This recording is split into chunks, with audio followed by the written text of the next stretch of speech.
Thank you very much for your introduction. It's a great privilege and honor for me to be your guest here at the Theosophical Society, and a particular pleasure, I will say, to speak in front of this wonderful portrait of Colonel Olcott. Perhaps first one question to the audience: who knows Jean Delville? But many not.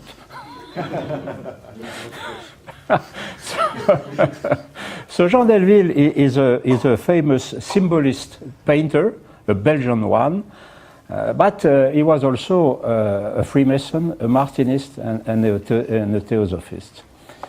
And he is a very important character, and we will see that it was very close from Annie Besant. There is an English version of this book, and you see the title, Jean Delville, the True Story. Why the true story? The true story because the life of Jean Delville was hidden by the family for two reasons. The first reason is because the family was not recognizing the importance of occultism in the artwork of Jean Delville, and for a second reason that I will disclose a bit later.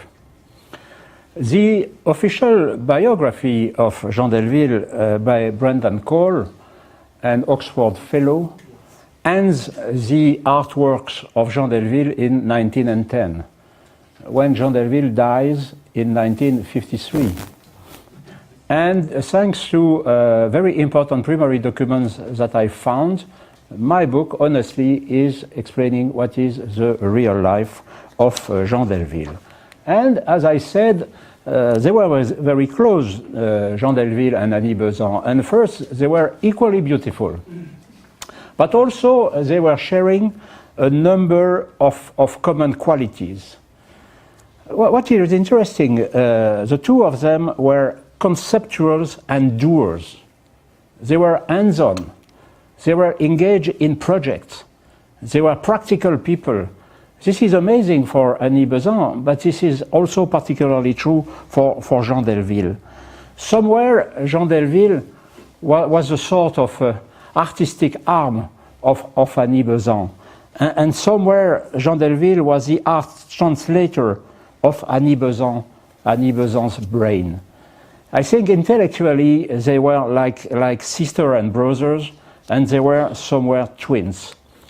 They have long-standing relations. This picture is certainly dated 1927, during the trip that Annie Besant made in Europe, and in particular, she moves, as we have explained before, from the Netherlands to Belgium. So she arrived at the airport, and you see on the photograph Jean Delville and Annie Besant.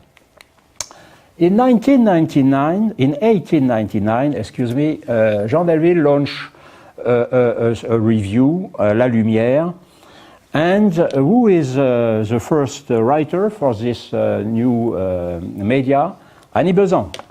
Annie Besant writes in issue number 1, and Jean Delville also, of course. We have the same example here. This is another review, Theosophical Belgium Review, 1909. Issue number 1, who are the two guest speakers? Annie Besant and Jean Delville. You know, Jean Delville is a very charismatic person, and is not a modest person, even probably not an humble person.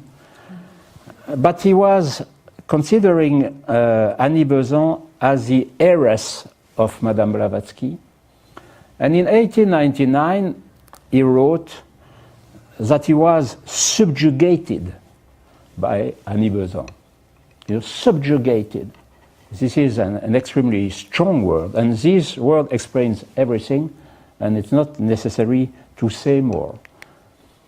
This is also interesting. This is a letter written by Jean Delville to a neighbor in his new life in 1941. And he is, in fact, training this neighbor to esotericism and proposing some interesting readings.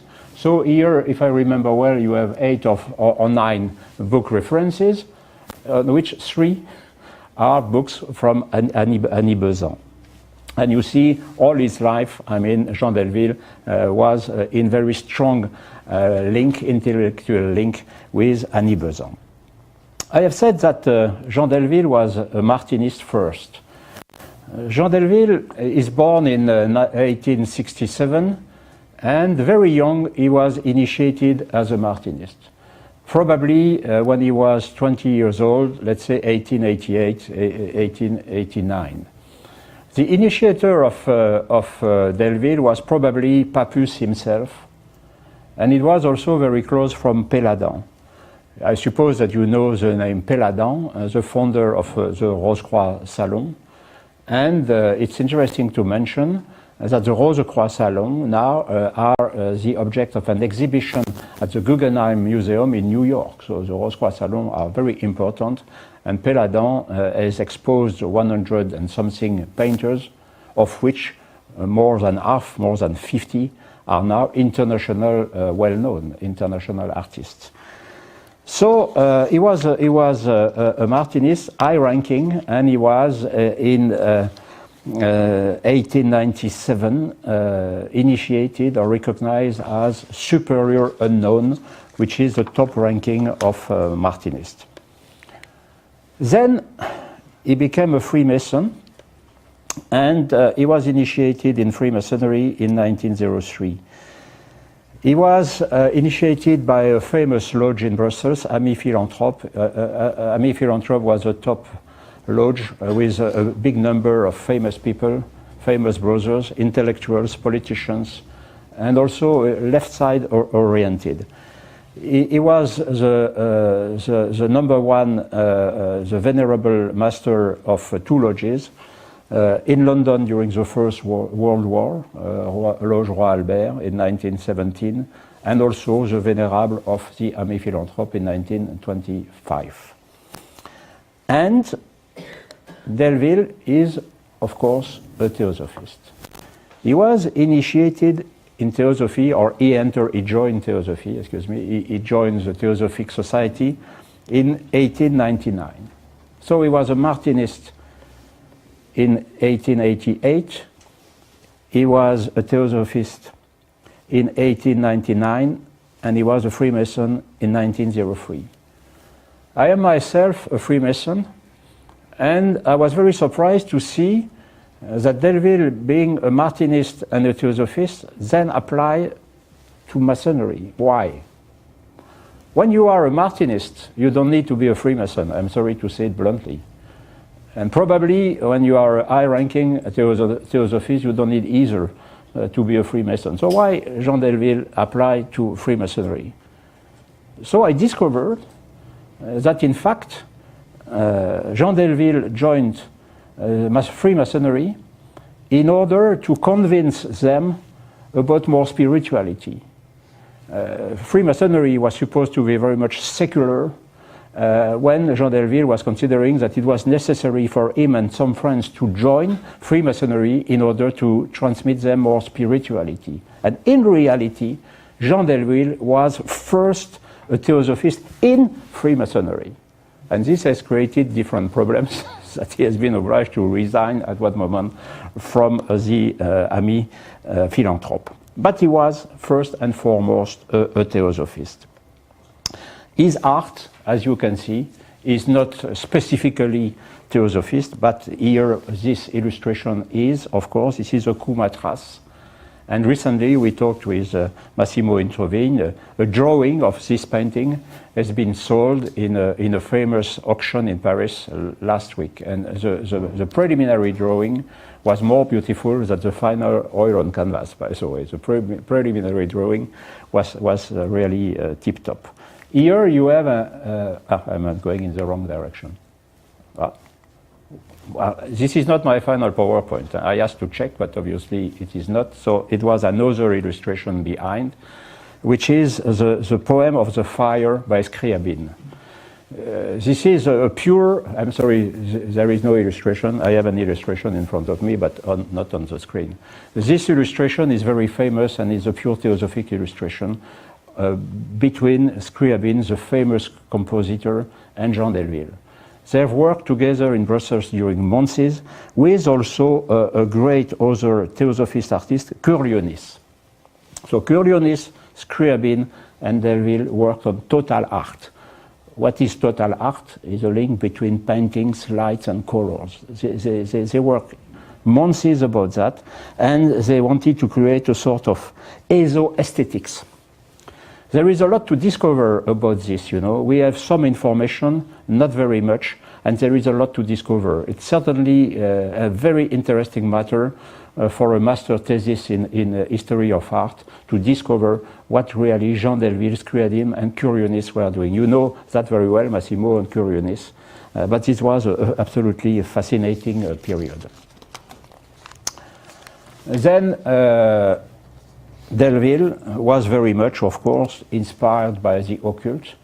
This is the astral body leaving the normal body. And the following slides are showing the artwork of Delville. So another illustration is missing because it is not the final PowerPoint. But this is the man god. The man god is a famous painting by Jean Delville. He was making big pieces, so this one is 5 meters on 5. And it's presently at the Museum of Bruges in Belgium.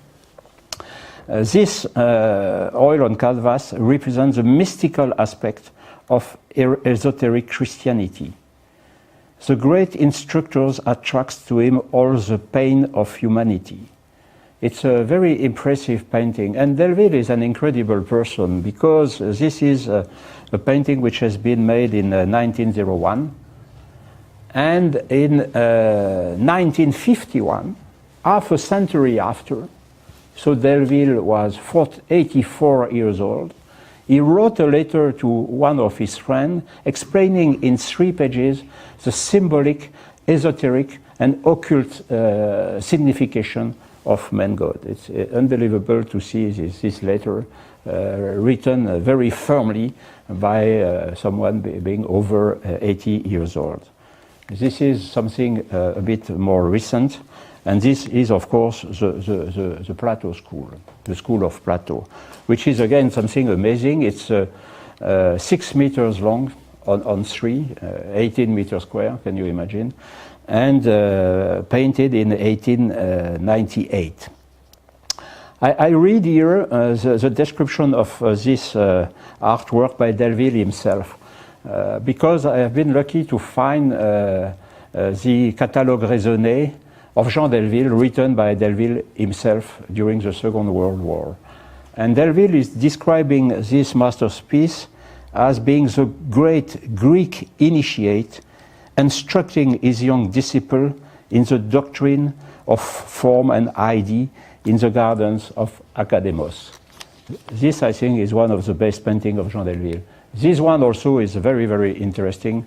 It's a supreme example of idealist art by Jean Delville, just at the corner of the 20th century. It has been painted in 1900. Here it's for a church, and it's amazing to see this piece for a church. Now we move to something you know, which is Prometheus. Prometheus here was presented in a major place in Brussels, which was the Mondaneum. The Mondaneum was something very important because it was managed by Paul Hotelet. And Paul Hotelet was an incredible person who has invented a universal classification system. And this is the big conference room of Mondaneum. Because you know very well Blavatsky, in French language, the 4th volume of the Secret Doctrine has been published in 1906. And in this 4th volume, you have 1 chapter on Prometheus. And just after, Delville painted Prometheus. So you see the masterpiece here better. So it is the light bearer, Prometheus, teaches humanity and transferring its occult knowledge. So again, it's a very big piece. It's more than 5 meters high, and now it is in the dark at the ULB, which is the Brussels University, which is a pity. But you see close from the head of Prometheus a star, and this is directly inspired by Annie Besant and Leadbeater, the thought forms. So the thought forms here are very clearly, it's the source force of plate 41 in the book for thought forms. Here, this is also an interesting painting from Delville, a bit later, 1915. Also a thought form behind the god. And this illustration has been published in a very luxurious British review, BB's Annual. I don't know if you know BB's Annual, but it's top, you know, it's a wonderful review. And what is interesting is that Annie Besant herself published in BB's Annual in 1922. Here, you know, I have still a thought form, which is a plate number 15.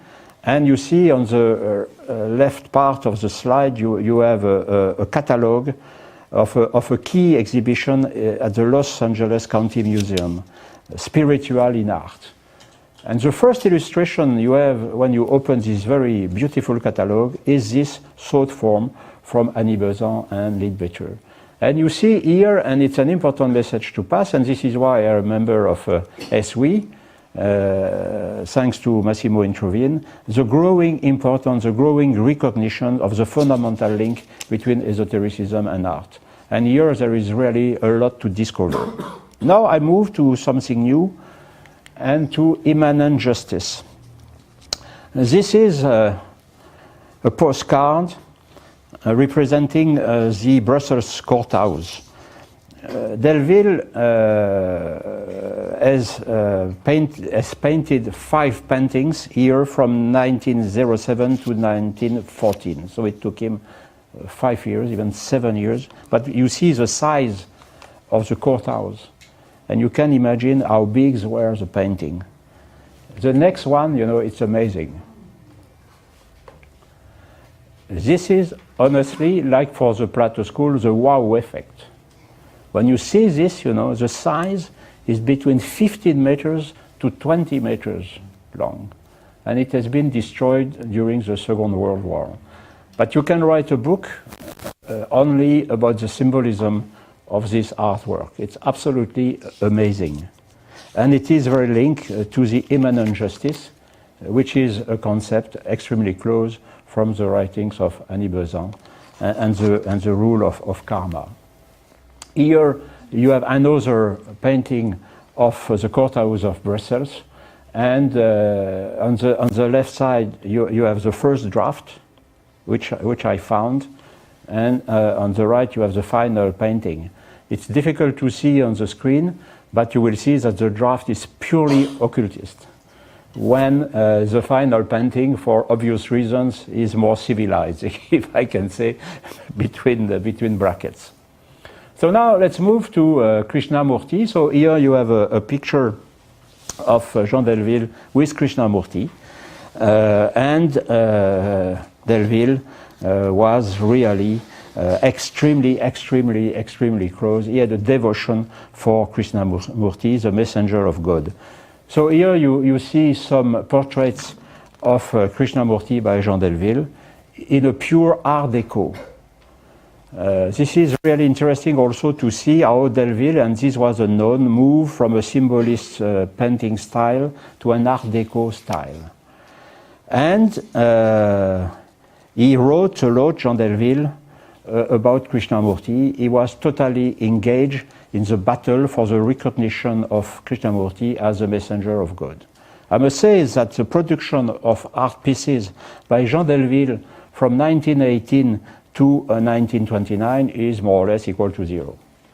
During the First World War, it was war paintings of no interest. And then after, he produced very little because he was more or less 100% engaged in the Krishnamurti dossier. For Delville, Krishnamurti was the heir of Christ. He was the great spiritual instructor, the new Christ. And he was the chief propagandist of Krishnamurti in Belgium. He wrote a lot. He wrote several books. In 1913 already, he wrote a book, Christ Will Return. And these are brochures, 27, 29, about Krishnamurti, and also many articles in Étoile d'Orient, the Eastern Star. What happened here is that when at the Oman seminar, Oman camp in 1929, Krishnamurti said that he will stop, in fact, to be the possible great instructor, Delville had a breakdown. And he was absolutely devastated. Here again, I was probably assisted by some superior spirits, because I found, just before the publication of my book, this review, which I have never seen before, in which Jean Delville was explaining his feelings about Krishnamurti. It was after the Oman camp. So I read what Jean Delville was saying. It's a summary.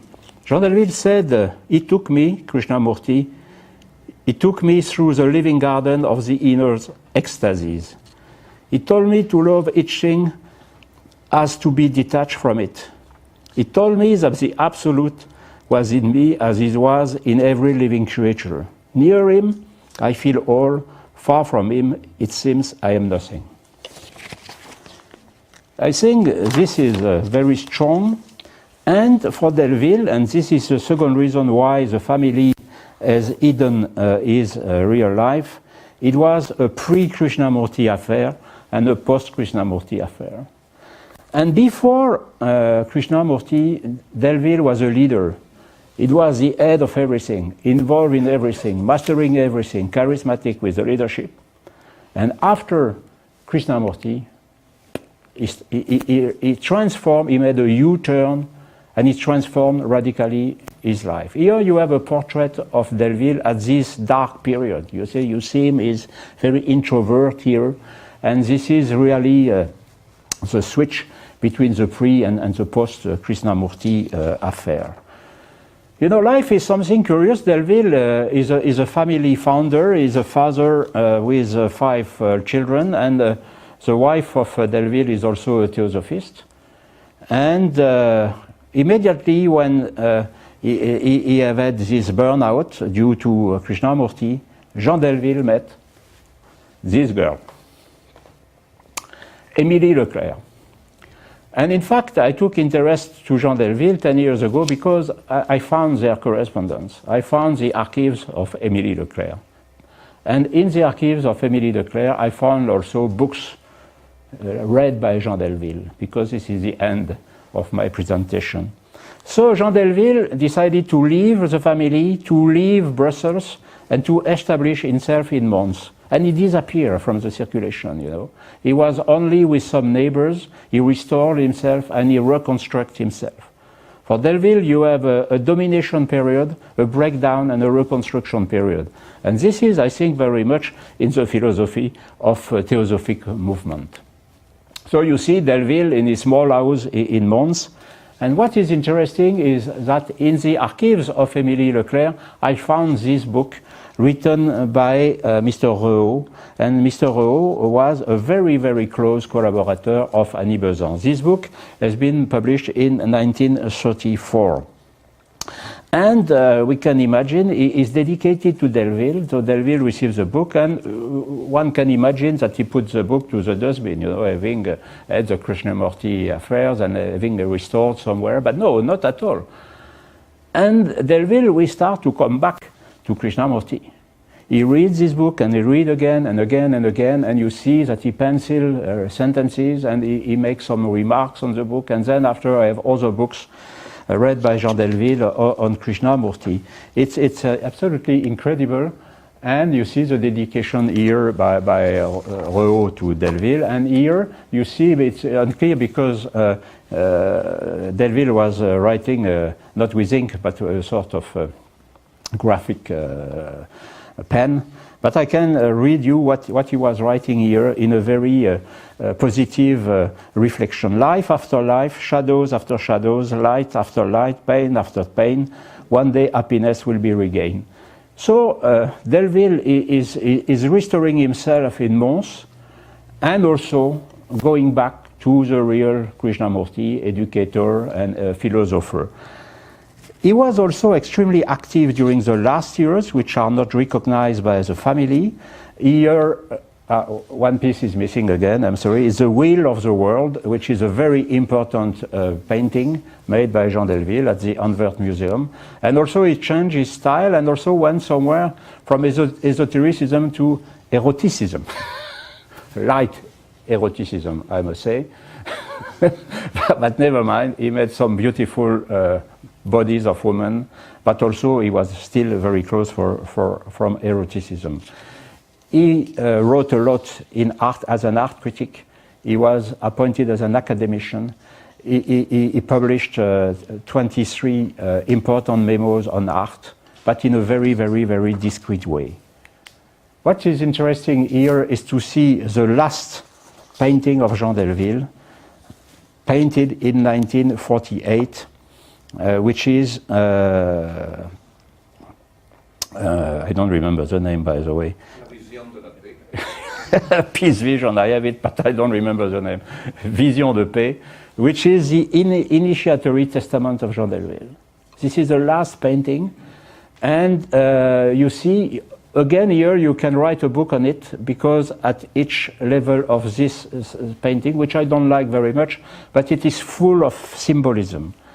And what is incredible is that Delville then after went back to his family and transited very, very peacefully when he was 86 years old. So somewhere it's a very beautiful story of someone being absolutely dominant, then totally burn out and reconstructive himself and finishing very peacefully and back in the real learning of Krishnamurti and Theosophic movement. So I think I have time for some questions now, if you want to ask me and if I am able to answer. So thank you very much for your attention. I have to add, because one slide is there, that my next works, or my present works, but next publication, will be on Péladan, Salon Rose-Croix, and Péladan from occultism to aesthetism. Thank you.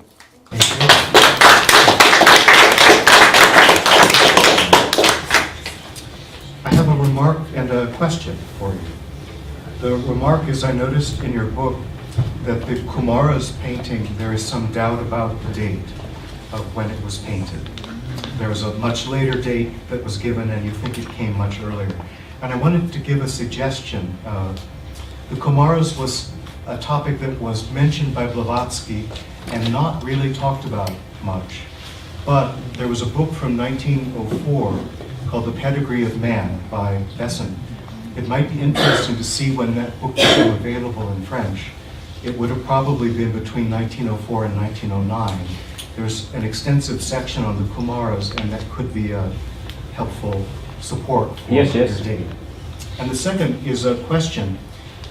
There was a section of your book that asked the question, was Delville an initiate, or what did that mean? And I understood this to be within the theosophical context.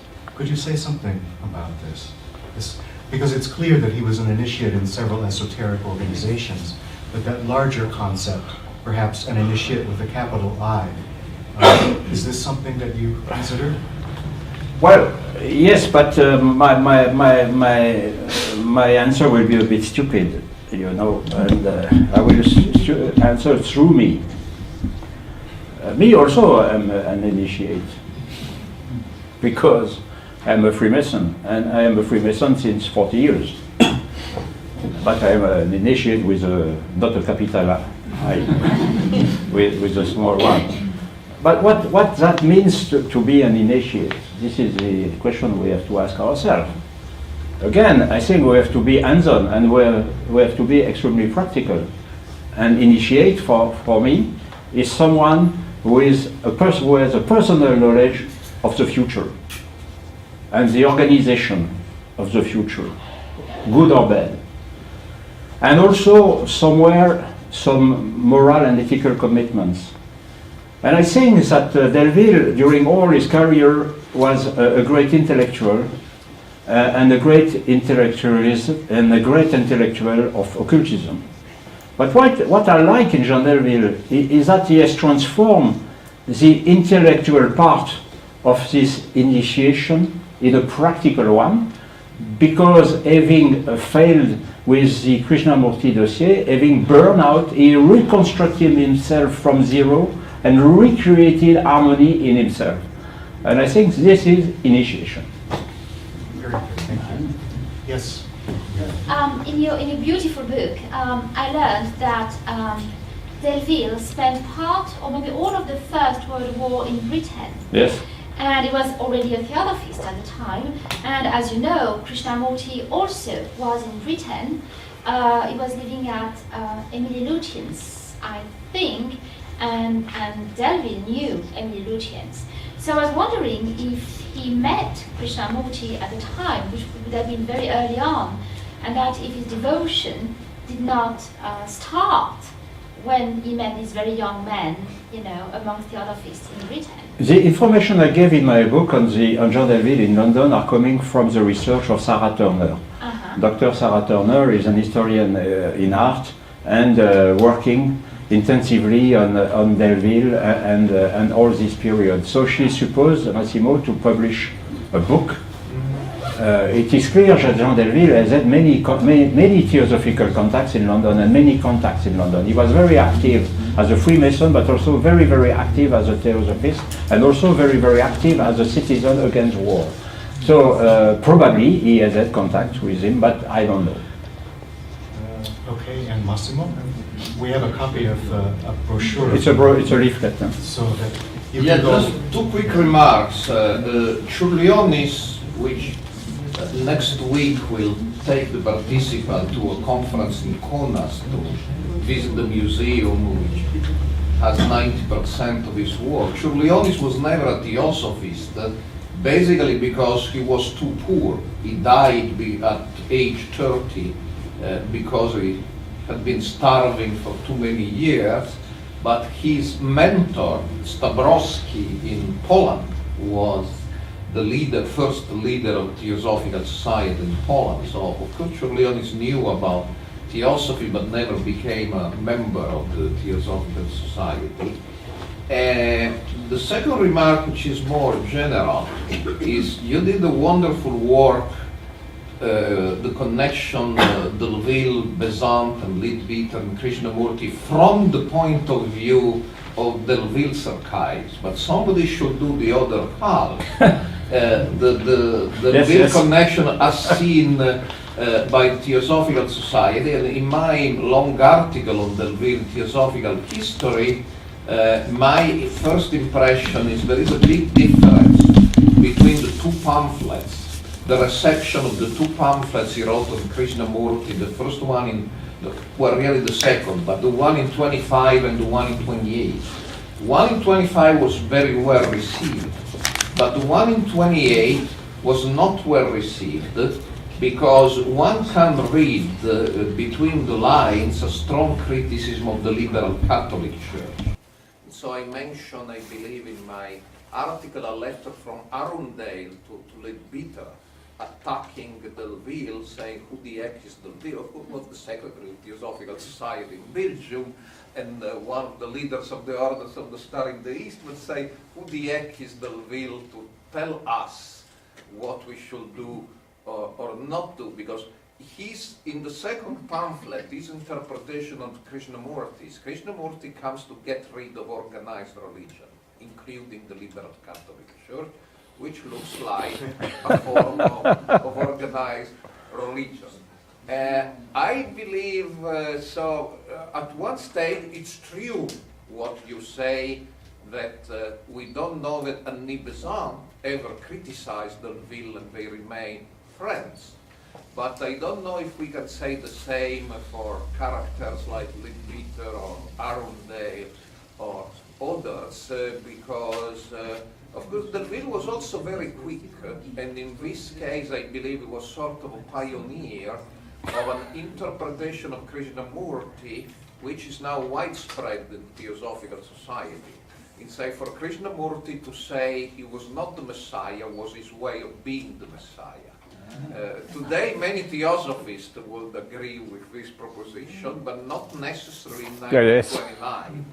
And so, in a way, Delville's interpretation of Krishnamurti was very advanced. But of course, in the bitter days of Krishnamurti's denial of his role, very few theosophists were prepared to agree with Delville, and perhaps Delville himself was not really prepared to agree with himself. Okay, that was a very interesting comment, and I think it's time now for us to break for lunch. Do you have any announcements? Yes, the first photograph. First fruit? Yes. Okay. So,